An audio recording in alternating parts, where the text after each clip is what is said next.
리스펙 2학년 신선한 사회문화의 신성호입니다. 어떻게 여러분 오늘은 양쪽의 소리가 잘 들립니까? 좋아요. 이제 뭐 완벽하게 해결이 돼서 여러분들이 수업 듣는데 전혀 문제가 없어. 자, 이제 여러분들이 수업만 들으면 돼요. 듣는 것도 해결해줬고 안 보인다 그래서 카메라도 바꿨고, 그러니까 너네가 듣기만 하면 돼요. 이제 모든 건 준비가 됐어요. 자, 이번 주에는 부디 아이유 말고 다른 가수가 킬링 보이스를 하지 않을 수 있게 최대한 우리 PD님이 PD님이 계시니까 또 토요일인데도 나와주셨어요. 그러니까 무사히 마칠 수 있도록 빨리 진행하겠습니다. 오늘은 진짜 리얼 30분 한번 맞춰보겠습니다. 자, 우리가 오늘 공부할 내용은 지난 시간에 했던 거 총 복습하고 그 다음에 관료제랑 탈관료제에 대해서 공부를 할 겁니다. 선생님, 관료제가 뭡니까? 관료제는 지금 학교도 관료제 사회고 너네가 일반적으로 알고 있는 공무원 사회도 전부 다 관료제 사회라고 보면 됩니다. 그러면 탈관료제는 뭡니까? 탈관료제는 대표적으로 중소기업 또는 배달의 민족 들어봤어요? 배달의 민족 보면 걔네들이 팀별로 이렇게 본인들의 성과를 위해서 이런 위계 서열이 아니라 성과에 의해서 모이고 헤어지는 그런 조직을 운영하는 게 우린 탈관료제 사회라고 부르는데 이게 무엇인지 한번 알아보도록 하겠습니다. 자, 지난 시간에 복습부터 합시다. 우리 지금까지 계속 공부했던 거 이미 들은 친구들도 있겠지만 사회 집단과 사회 먼직에 대해서 했어요. 인직 아니고 사회 조직에 대해서 했습니다. 나락 말고. 따라서 이 사회 집단에 대해서 공부를 했는데 사회 집단은 두 가지가 반드시 하위템으로 박혀 있어야 레벨업 할 수 있다고 했습니다. 뭐였어? 첫 번째, 원속적 상호작용. 맞아. 지속적 상호작용이라고 이야기했습니다. 요거 지금 한 3번째 반복해주는 것 같아요. 요렇게 반복을 하는 데는 이유가 있겠지. 자, 그러면 지속적 상호작용을 하면서 무슨 감도 가져야 돼? 무슨 감? 맞아요. 동질감도 가져야 되고요. 내가 말했죠. 그게 뭔데 씹더가? 하면은 그건 사회 집단이 아니야. 공감해줘야 돼요. 같은 기분을 느껴야 돼요. 동질감과 동시에 무슨 감도 느껴야 되니? 무슨 감? 좋아요. 소속감도 느껴야 됩니다. 내가 여기에 속해 있구나 라고 생각을 해야 돼요. 자, 그러면 우리는 지속적 상호작용을 하면서 동질감과 소속감을 느끼면서 3가지로 나눌 수 있다고 했습니다. 한 번 더. 사회 집단을 크게 3가지 기준을 통해서 나눌 수 있다라고 이야기했어요. 그래서 사회 집단이 몇 개야? 라고 물어본다면은 일단 6개 플러스 하나까지 해서 7개라고 말할 수 있는데, 첫 번째, 쿨리 발리 흑인 아니고 사회학자 쿨리가 말한 어떤 거에 의해서 뭐에 따라서 무슨 방식에 따라서 사회 집단을 나눈다. 그렇지. 접촉 방식에 따라서 우리는 사회 집단을 나눈다라고 했습니다. 선생님도 연애를 한 지가 오래돼서 언제 이성과 접촉을 했는지 기억이 잘 나지 않습니다. 네, 무슨 소리 하는지 모르겠는데 아무튼 자, 접촉 방식에 따라서 어떤 식으로 사람들과 인간관계를 접촉하냐에 따라서 2가지로 나눌 수 있다라고 했는데, 무슨 집단이랑 무슨 집단? 자, 1차 집단이랑 눈치껏 1차 집단 나오면 다른 건 뭐? 2차. 그렇지. 2차 집단에 대해서 우리는 이렇게 2가지로 나눴었습니다. 자, 1차 집단의 대표적인 예시 뭐랑 뭐라 그랬어? 반대로 말하면 안 되는 가족이랑 두 번째 먼레 집단, 또래 집단이라고 이야기했습니다. 따라서 선생님, 동호회는요? 동호회는 1차 집단적 성격이 강한 이익사회가 될 수도 있고 비공식 조직이 될 수도 있고, 그건 1차 집단이라는 겁니까? 아니라는 겁니까? 그건 그때그때 달라요. 근데 문제를 잘 읽고 그 지문 안에서 유추를 할 수 있게 나오니까 걱정하지 마시고. 두 번째, 첫 번째, 쿨리발리? 쿨리가 접촉 방식에 따라서 사회 집단을 나눌 수 있다라고 했으니까, 두 번째는 테니스가 뭐로 나눌 수 있다 그랬나? 내가 무엇이 있느냐 없느냐에 따라서 의지, 그렇지, 의도라고도 할 수 있는 의지가 있느냐 없느냐에 따라서 무슨 의지가 있느냐 없느냐? 맞아요. 결합 의지가 있는지 없는지 yes or no, 있는지 없는지에 따라서 두 가지로 나뉜다고 했습니다. 자, 우리가 지금 배우고 있는 과목 이름이 뭐야? 사회문화인데 문화 빼고 사회지. 야, 우리 과목의 취지와 맞게 이 테니스 형님은 이 사회와 이 사회를 나눕니다. 무슨 사회야? 무슨 사회? 그렇지. We are the world. 같이 사는 가족 같은 사회, 공동사회를 외치셨고요. 두 번째, 가족, 친족, 문중 말고 다른 거 모두 다 이해관계로 의도를 가지고 만난 사회. 무슨 사회? 이익사회. 이익사회라고 부릅니다. 너네가 나중에 공부를 하면서 스승님, 이익사회, 이게 뭐 나중에 막 공부를 하다 보면은 공식 조직이랑 이거 뭐 어떻게 뭐가 다른 겁니까? 자발적 결사체랑 하는데, 자, 다른 거 다 잊어버려.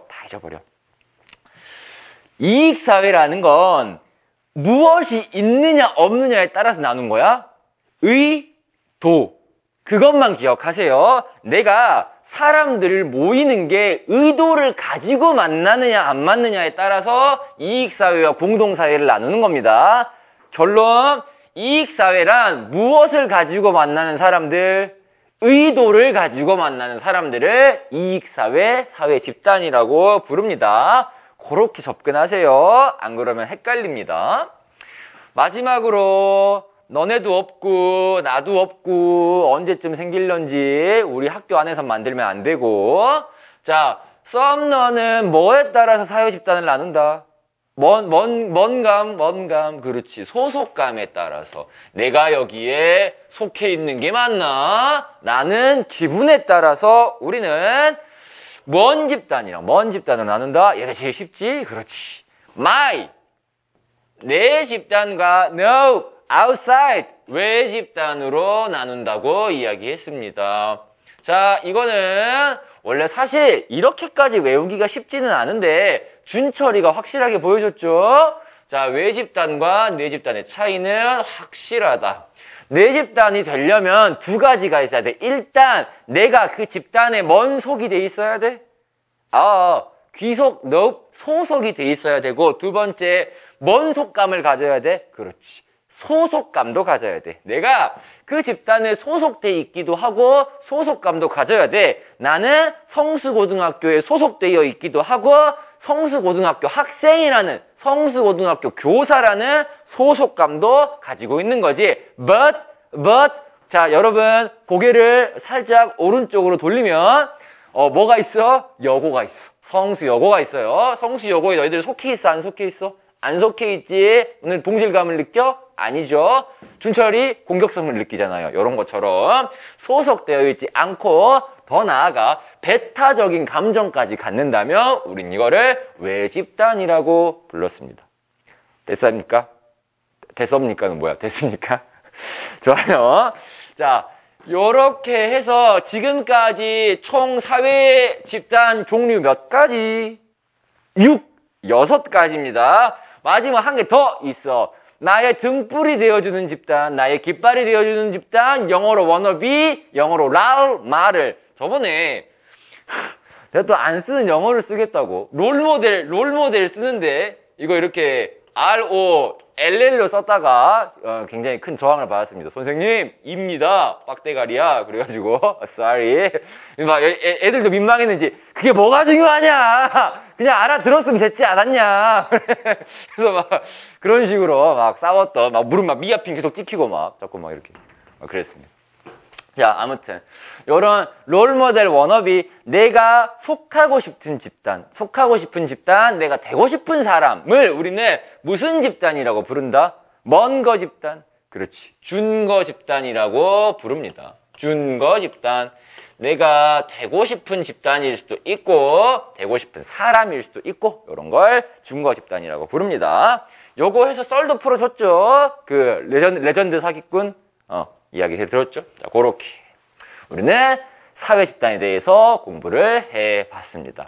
자, 두 번째로는 사회 조직인데, 오늘 복습하느라 10분을 썼네요. 이러면 안 되는데. 자, 사회 조직은 요거를 다 가지고 있어. 지속적인 상호작용도 가지고 있고, 지속적인 상호작용을 합니까? Yes or no? Yes. 동질감, 소속감 같습니까? Yes or no? Yes. 자, 사회 조직은 한 가지 더 있어야 돼. 그래야 삼위일체야. 사회 조직은 조직이니까 원칙적 체계를 가져야 돼. 좋아요. 조직적 체계를 갖추고 있어야 합니다. 됐죠? 조직이니까 조직적인 체계를 갖추고 있어야 돼. 자, 그러면 조직적인 체계라는 걸 사람들이 어떻게 알아? 사람들이 봤을 때 이 조직은, 이 집단은 조직적인 체계를 갖추었군! 이라고 말하려면 뭘 보여야 된다? 첫 번째, 바로 눈에 보일 수 있는, 우리 학교 보면은 너네들 선도위원회 가는 기준이 뭐야? 학교의 원칙, 그치? 학교의 규칙, 우린 요거를 교칙이라 부르고 규범이라고 부릅니다. 크게. 자, 규범이 있고 학교에는 선생님들 중에서도 원장 선생님, 교장 선생님, 그 다음 교감 선생님, 그 다음 부장 선생님, 일반 선생님, 그리고 나. 요렇게 눈에 보이는 무엇이 존재하니? 그치? 계층, 계급 그런 거 쓰지 마. 그렇게 하지 마. 비참하잖아. 그냥 지위라고 합시다. 각자 가지고 있는 지위가 다른 것 뿐이에요. 자, 지위가 있으면 또 뭐도 달라? 지위에 따른 뭔 할, 역할도 다릅니다. 좋아요. 요렇게. 자, 한 번 더 계속 강조하지만 사실 요거에 대한 정의는 안 물어봐. 근데 지위는 뭐야? 역할은 뭐야? 라고 앞에서 배웠던 지위, 역할, 행동, 역할, 갈등에 할 때 물어볼 수도 있으니까 요건 의미도 꼭 한번 둘러보시기 바랍니다. 자, 그러면 사회 조직도 크게 봤을 때 세 가지를 이야기할 수 있는데, 첫 번째, 우리는 이거를 원식 조직과 원식 조직으로 부른다. 첫 번째, 맞아요. 너희들이 다 알고 있어. 오피셜, 공식 조직이라고도 부르고, 또는 뭐라고도 불러. 답이 위에 나와 있네. 뭔 조직? 맞아요. 사회 조직이라고도 부릅니다. 선생님, 같은 말인가요? 맞아요. 사회문화 SSH 이코르 신성호 이코르 신체 호우. 뭐 그런 거예요. 이름만 다를 뿐 같은 겁니다. 따라서 공식 조직은 사회 조직이구나. 그렇다면 공식 조직의 특징이 무엇입니까? 라고 물어본다면 뭐라 대답하면 돼? 지위, 역할, 규칙과 같은 조직적 체계를 갖춘 집단이다 라고 이야기하시면 됩니다. 됐나요? 좋아요. 자, 공식 조직이 있다면 너희들이 상식적으로 했을 때 뭔 식적 조직일까? 그치? 비공식적 조직인데 근데 자, 집중해요. 자, 공식 조직과 비공식 조직, 선생님이 이거 두 개는 뭐가 아니라 그랬어? 뭔 의어가 아니라 그랬지? 뭔 의어? 맞아요. 반의어가 아닙니다. 두 개는 서로 그냥 다른 단어야. 반대되는 의미를 가진 용어가 아니라는 거 꼭 기억해 두시기 바라겠습니다. 됐습니까? 됐어요. 자, 넘어와서. 비공식 조직은, 자, 특징은 세 가지인데, 너네들이 이것만 기억하면 문제 풀 때 편할 것 같아. 자, 비공식 조직은 누가 만든 거야? 비공식 조직은 누가 만든 겁니까? 어디 조직에 속해 있는 사람들이 만든 거야? 맞아. 위에 답 다 써있다. 공식 조직에 속해 있는 구성원들이 만들어야 돼. 자, 여기다가 요렇게 밑줄도 긋고요. 요렇게 별표도 긋고요. 요렇게 펜도 한번 던져보십시오. 이렇게 찍히죠? 기억하세요. 자, 공식 조직 구성원이 만든 겁니다. 공식 조직 구성원들이 뭐를 바탕으로 만나는 걸까? 일? 아니겠지. 관심사, 흥미, 취미 같은 거. 축구가 될 수도 있고, 배드민턴이 될 수도 있고, 애니가 될 수도 있고, 피규어가 될 수도 있어요. 그런 식으로 만나서 서로 막 네즈코 이런 거 하면서 막 좋아하고, 그런 거. 공식 조직 구성원들이 관심사나 흥미를 바탕으로 만나서 남들이 시켜서 만나, 지들이 좋아서 만나? 지들이 좋아서 만나는 거야. 자발적으로 모이면 비공식 조직이라고 합니다. 누가? 한 번 더 누가? 공식 조직 구성원들이. 됐나요? 공식 조직 구성원들이 공식 조직 안에서 만나면은 비공식 조직이라고 부른다. 자, 근데 선생님이 마지막에 뭐라 그랬어? 비공식 조직 구성원들은 자기들이 좋아서 만나는 거다? 남이 시켜서 만나는 거다? 그치. 자기들이 좋아서 만나는 거다. 우린 이거를 6글자로 자발적 뭔사체, 발사체 아니고 결사체. 이건 내가 줄였을 때 잘못 줄이면 발사체인 거고, 자발적 결사체 따르게 줄여서 자결, 요렇게 기억하시면 됩니다. 자, 이들은 굉장히 비슷해요. 요 어딨어? 이익사회랑 but 이익사회는 그냥 의도를 가지고 만난 사람들이 이익사회. 자발적 결사체는 공동의 관심사나 목적으로 자기들이 원해서 만난. 자, 한 번 더. 공동의 관심사나 목적을 가지고 자발적으로 결합한 집단을, 요 자발적이란 말이 그냥 대놓고 들어가요. 따라서 꼭 기억하시기 바랍니다. 자, 이 공동의 목적이라는 게, 선생님, 얘네들도 무언가 목표와 목적을 가지고 만나는 거네요? 그러면 이익사회네요? 맞아요. 근데, 여기에 포함되는 이익사회, 즉, 자발적 결사체들은 목적이 뭐, 전국제패, 실력 향상, 이런 걸 수도 있지만, 목적이 뭘 수도 있어? 사람들끼리 만나는 인간관계 자체가 목적일 수도 있어. 그냥 간만에 만나는 거지. 너네가 뉴스래. 드라마 보면, 김 원장, 먼저 골프 한번 쳐야지. 이게 진짜 골프 실력 늘리려고 만나는 게 아니에요. 서로 병원에 누가 왔는지, 병원의 실정은 어떤지, 이야기하려고 만나는 거예요. 그냥 골프는 수단일 뿐입니다. 그들은 그냥 만나려고, 만나서 이야기하려고 만나는 거예요. 그들은. 따라서, 그런 거. 라고 이해하시면 되겠습니다. 해서 선생님이 요 벤 다이어그램을 잘 기억하라고 이야기를 했었습니다. 따라서 자, 이것 중에 가장 큰 사회는 무슨 사회일까? 통합사회는 아니겠지. 무슨 사회일까? 의도를 가지고 만난 사람들 중에서 가장 큰 범주의 사회 무슨 사회? 이익사회입니다.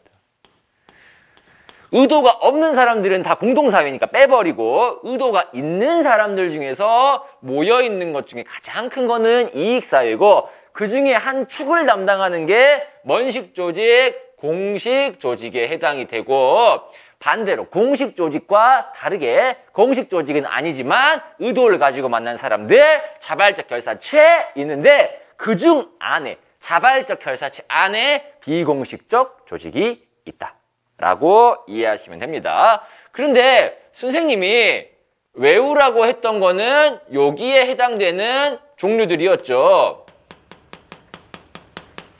여기 뭐였었어? 변호사협회, 의사협회, 먼단체, 이익단체, 시민을 위해, 환경을 위해, 공익을 위해, 먼단체, 시민단체, 변호사나 의사 같은 특정한 집단을 위한 거는 이익집단, 이익단체. 모두 공익을 위한 거는 시민단체. 한 개 더! 너네들이 알고 있는 거, 현대차가 유명한 거, 먼저 노조. 회사 안에 있는 노조는 자발적 결사체이자 공식적인 조직입니다.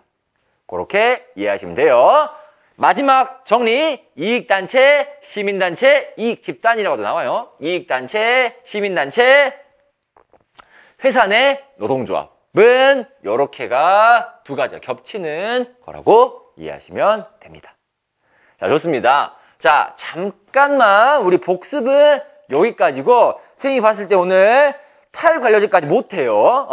관료제까지만 할게. 잠깐만 끊었다가 관료제로 넘어가서 마무리하도록 하겠습니다. 잠깐만 화면 넘어갈게요.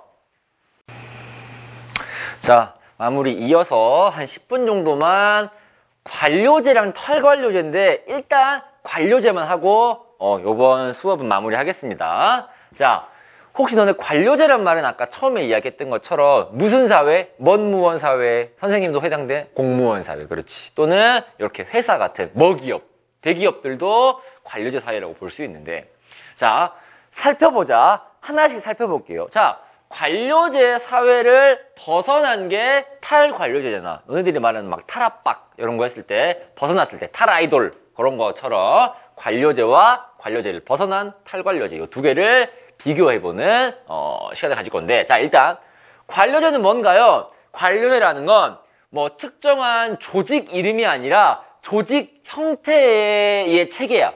그러니까 조직을 관리하는 형태 이름이야. 조직 관리 형태 이름이 관료제야. 너네 조직은 어떤 식으로 운영을 합니까? 우리는 관료제로 운영합니다. 라고 대답을 할 수 있는 거지. 자, 따라서 우리는 관료제가 가지고 있는 배경, 이게 어떻게 생겼는지, 그리고 의미가 무엇인지, 또 마지막으로 제일 중요한 거, 이들은 각각 어떤 성격을 지니고 있는지에 대해서 시험에 나오는 건 보통 이 성격이 가장 많이 나옵니다.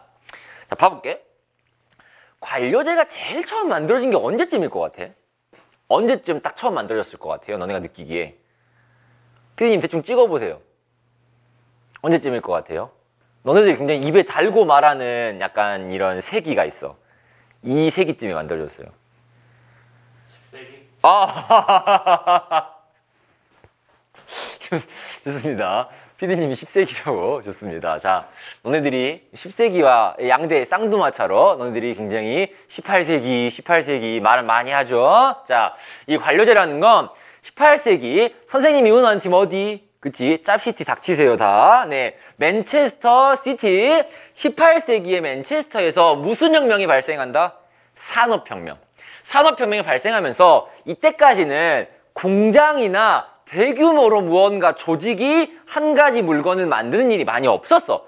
대부분 가내수공업 또는 그냥 뭐 가족별로 농사 짓는 정도였는데 18세기 맨체스터에서 산업혁명이 발생한 이후로 대규모 조직으로 한 가지 물건을 많이 만드는 일이 발생했어. 그러다 보니까 이거를 이렇게 한 가지 만드는 사람들을 여러 명 모아놓고 관리를 해야 되니까 어떻게 하지? 아하! 좋은 방법, 묘수가 있습니다.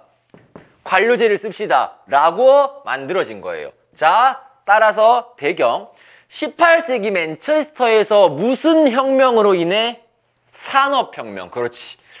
우리 사회가 농업화 시대에서 산업화 시대로 넘어가면서 너네들 문명 해봤어요?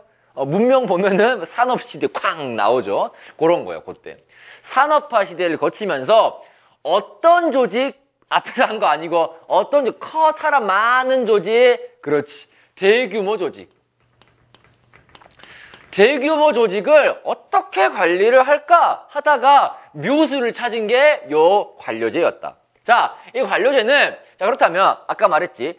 너네들은 조직 형태를 어떻게 운영하니? 우리는 관료제로 운영해 라고 이야기하는 건데, 그러면 관료제의 특징 또는 관료제가 말하는 뜻이 뭔데? 라고 한다면 두 가지 의미 또는 특징을 지닙니다. 첫 번째, 계층화. 어떻게 혀 씹었어요. 어떻게 계층화가 될 수 있을까? 어떻게? 수직적, 그렇지. 너네 배그하면 수직 손잡이 이런 거 있잖아. 수직적 계층화가 줄어들어 늘어나. 맞아요. 수직적 계층화가 강하게 나타나고, 두 번째, 수평적으로는 한 가지 일을 여러 명이 쪼개서 해. 먼업화, 그치. 수평적 분업화라고 부릅니다. 수직적 계층화와 수평적 분업화가 적게 나타나는 형태, 많이 나타나는 형태. 요거를 우리는 관료제라고 부릅니다. 자, 오늘의 마지막. 그렇다면 관료제가 가지고 있는 특징 또는 성격은 뭔데? 자, 성격은 한 가지씩 1번부터 4번까지 있습니다. 첫 번째, 위계의 서열화가 어떻게 된다? 강해진다. 선생님, 위계는 뭐고 서열은 뭡니까? 위아래 사람의 서열, 순위가 확실해지는 게 위계의 서열화입니다. 윗사람과 아랫사람이 명확하게 구분된다를 6글자로 줄이면 위계의 서열화라고 부르는 겁니다. 됐나요? 됐습니까? 자, 그러면 위계의 서열화가 발생하게 되면 어떤 장점이 있을 수 있을까? 위아래가 분명해. 높은 사람과 낮은 사람이 확실해진다면은 어디에서 누가 처리할 수 있는 뭐가 확실해? 나만의 요거는 하나 줄게. 권한.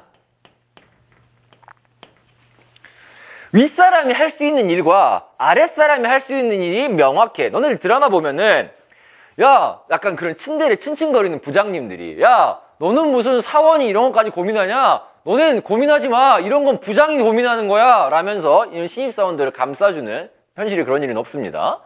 자, 그런 일이 발생하는데 부장님이 할 수 있는 권한과 사원이 할 수 있는 권한이 명확하게 구별되어 있습니다. 따라서 이렇기 때문에 또 무엇이 분명해질까? 권한이 확실하니까 야, 이거 일 처리 누가 했어? 라고 하면 그거 신 과장님이 했는데요? 라고 하는 책임 소재가 분명해집니다. 그거 신 과장님이 결제했는데요? 그러면 이제 신 과장님 불려가지고 이사님한테 자네가 했구만 해가지고 막 진행시켜. 열받아가지고 이렇게 할 수 있는 권한과 책임 소재가 분명해진다는 장점이 있습니다. 내가 하지 않은 일을 덤태기 쓸 일은 없다라는 거지, 적어도. 대신 단점은 뭐가 있을까? 위계의 서열화가 발생하다 보면 단점은 뭐가 있을까요? 자, 봐. 권한이 명확한데 이 권한이 위로 갈수록 많아질까? 아래로 갈수록 많아질까? 맞아요.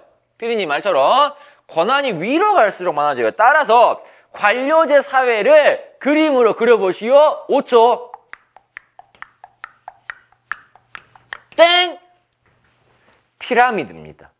관료제 사회를 그림으로 그려보라고 시간을 주면 딱 요렇게 그리면 됩니다. 여기에 회장님 앉아 계시고요. 여기에 그 이경영 아저씨, 이사님 앉아 계시고요. 부장님 앉아 계시고요. 과장님 앉아 계시고요. 기타 등등 앉아 계십니다. 자, 이 중에 권한이 제일 많은 게 어디일까?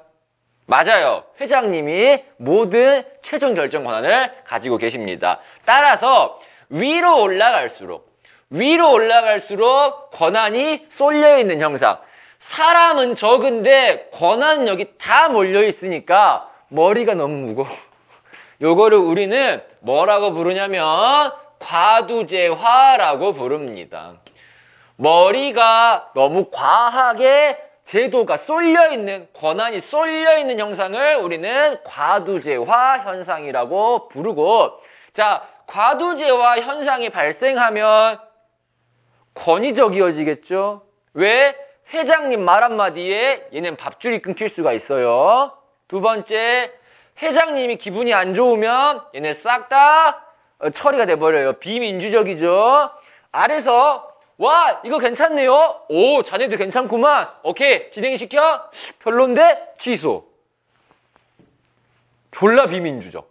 그렇게 되는 겁니다. 자, 이 조직 중에 가장 대표적인 조직이 난 안 갔지만 너네가 가기 싫지만 가야 되는 그 조직, 뭔 조직? 뭔데? 군대. 자, 군대를 가면은 병사들이 생각을 합니다. 부사관들이 결정을 하고요. 장교들이 컨펌을 해서 장군님한테 보여줬는데 별론데? 취소. 그런 구조입니다. 자, 아무튼 요렇게. 위계의 서열화가 뚜렷한 집단이 관료제의 특징이다라고 볼 수 있어요. 두 번째. 과업의 세분화입니다. 자, 선생님, 과업의 세분화는 무슨 소리입니까? 일을 여러 가지로 쪼개놨다는 소리입니다. 한 가지 똑같은 일을 여러 가지로 쪼개놓은 이 비율이 많아진다라는 게 과업의 세분화예요. 자, 한 가지 일을 여러 가지로 쪼개놓으니까 예를 들어서 학교에서 나타나는 거야. 학교에서 교육이라는 한 가지 이게 있어. 교육 수업. 자, 그러면 뭐가 있어? 과목별로 과가 존재하지. 사회과, 수학과, 국어과, 영어과. 자, 사회과 선생님은 국어 교육을 할 필요가 없어요. 국어과 선생님은 영어 교육을 할 필요가 없어요. 수학 선생님한테 선생님 이거 경제인데 이거 어떻게 풀어요? 사회생님한테 가봐. 되는 거지. 중복적인 업무가 줄어듭니다. 됐나요? 나는 내가 맡은 일만 하면 돼. 회사로 치면 인사팀, 회계팀, 영업팀 있으면은 인사팀은 사람만 뽑고 영업팀은 물건만 팔면 돼. 영업팀한테 이번에 누가 새로 들어왔어요? 그 인사팀으로 가보세요. 라고 되는 거지. 그런 식으로 중복 업무의 비율이 줄어들고 아까 말한 것처럼 무슨 소재가 분명해지니 어디 부서에서 하는지 눈에 바로 보이니까 맞아요. 책임 소재가 분명해지고요. But 요 중복 업무는 좋은데 단점이 발생해요. 단점. 어떤 게 있을까? 자, 요거 실수예요. 잘못 썼습니다. 요거 지우시고 아까 말한 것처럼 찾아가도 난 그거 내 일 아니야. 몰라. 그거 우리 업무 아니야. 몰라. 너네들이 뭔가 국가에다가 정부를 상대로 일을 처리할 때 저희 업무가 아니라서요. 거기 저희 부서 담당이 아니라서요. 담당자 바꿔드릴게요. 돌고 돌아서 다시 그분이랑 통화합니다. 그런 것처럼 부처 간 이거는 이타적인 거야? 이기적인 거야? 이기적인 거죠. 부처 간 이기주의가 나타날 수 있습니다. 같은 일을, 한 가지 일을 여러 가지로 쪼개놓으니까 자기 일이 아니면 넘겨. 귀찮으니까. 우리 몰라. 우리가 하는 일 아니야. 라는 식으로 나타난다는 거죠. 세 번째, 거의 끝나갔습니다. 어머나, 시간이 넘어가 버렸네. 자, 세 번째는 관료제는 본 것처럼 굉장히 수직적이고 눈에 보이게 또렷한 관계가 우리는 관료제라고 할 수 있는데 따라서 규칙이 될 수 있고 또는 규칙이나 일을 처리하는 방식, 절차 또는 이러한 것들을 전부 다 이거 할게요 라고 말로 하면 돼? 뭘로 남겨야 돼? 문서. 요런 성질들이 강해집니다. 완전 학교죠. 자, 무언가 일을 처리할 때 그거 규칙에 있는 일이야? 어떤 식으로 처리했는지 물어보고 와. 문서로. 요런 식으로 규칙과 일하는 절차와 문서가 고정돼 있어요. 항상 하는 식으로 해왔던 식으로 법에 따라서. 요런 게 관료제의 특징인데 자, 요게 뚜렷하면은 어떻게 할 수 있어? 이 사람이 아니어도 그 자리에 누가 앉아도 어떻게 일 처리가 될 줄 알 수 있어. 예측 가능성이 높고요. 두 번째, 예측 가능성이 높으니까 오래오래 지속될 수도 있고 안정적이겠지. 왜? 짜여진 대로 그대로 10년이고 20년이고 하니까. 자, 그러면 반대로 요렇게 하다 보면 단점은 뭐다? 내가 뭔가 일을 하고 싶어. 내가 진짜 기발한 아이디어가 생겼어. 대리님한테 말합니다. 대리님, 이거 아이디어 어떻습니까? 과장님한테 물어봤어? 대리가 좋은 아이디어 생깁니다. 부장님 이거 어떻습니까? 이거 위에다 물어보고 와야 될 것 같은데. 정말 좋은 아이디어여도 내가 어떻게 할 수가 없어요. 왜?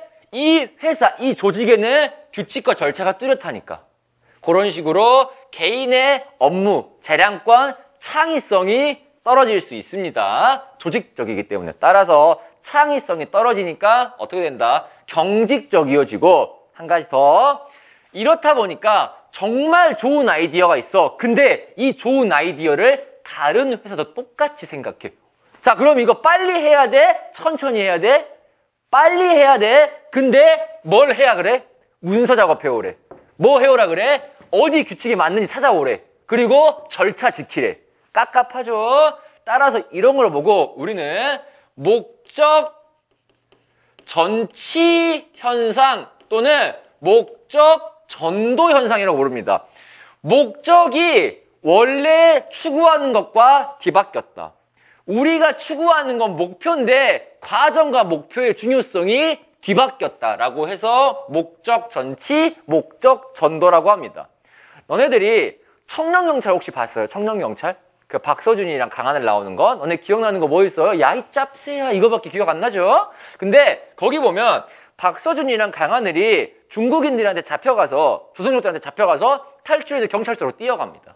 막 아저씨, 저기 보면은요, 뭐 누구 잡혀 있고요. 지금 빨리 도망가니까 빨리 가요. 그러면 그 아저씨가 뭐라 그래요? 신분증 보여달라고.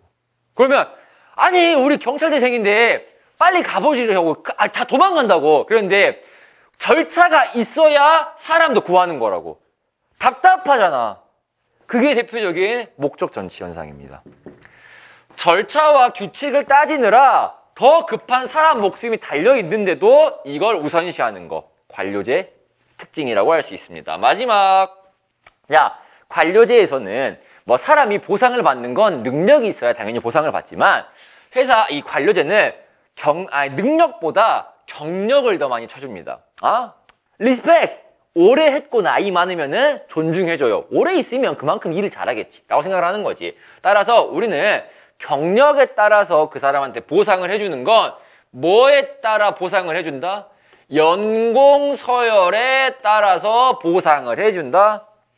연차에 따른 공적치를 순위를 매겨서 연차에 따른 공적치를 순위를 매겨서 보상을 해준다. 연공서열에 따라서 보상을 해준다. 보상을 해준다. 라고 하면 됩니다.